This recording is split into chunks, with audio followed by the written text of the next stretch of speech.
Introduction to arrays and linked lists.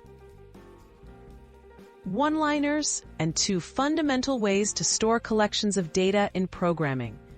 Both have their own strengths and weaknesses. Understanding how they work helps you choose the right one for your task and write more efficient code. Let's explore what sets them apart and when each should be used. What is an array? An array is a collection of elements stored in a fixed-size, contiguous block of memory. Each element is accessed by its index, making lookups very fast. Arrays are great for situations where you know the number of items ahead of time and need quick access to each one. What is a linked list? A linked list is a collection of nodes, where each node holds data and a reference to the next node in the sequence.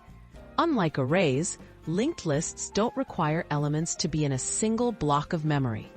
They're ideal for situations where data changes often, since inserting and deleting elements is simple. Key differences: structure and performance.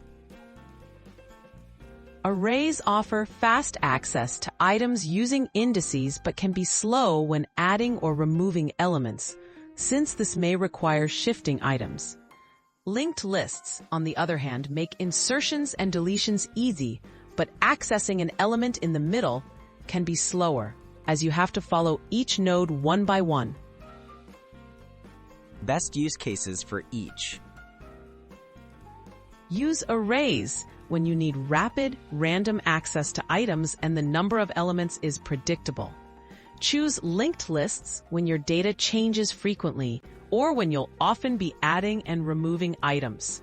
Selecting the right structure improves your program's efficiency and makes your code easier to manage.